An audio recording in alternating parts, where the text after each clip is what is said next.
जय जगन्नाथ। आज आम जाना गृह मध्य धार्मिक चित्रर शुभ आ अशुभ फल। वास्तुशास्त्र में धार्मिक चित्रर विशेष महत्व रही। गृह रे रामायण महाभारत किंबा अन्य कौनसी युद्ध संपर्कीय चित्र, इंद्रजाल संबंधी चित्र, राक्षसों चित्र किंबा मूर्ति रखा सबुबले अशुभप्रद हुए।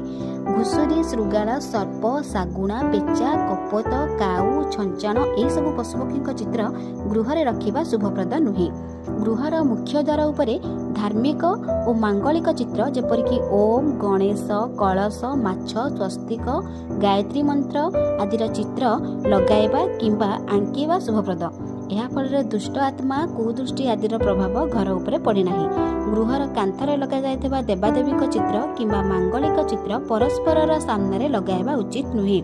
पिलामानंक पढ़ा घरे सरस्वती, महापुरुष और गुरुजन मानक चित्र लगाइबा एहार सुप्रभाव पिलामानंक उपरे पड़े। निजर स्वर्गवासी गुरुजन मानक चित्र गृहर दक्षिण पश्चिम दिगरे लगाइबा उचित। जय जगन्नाथ।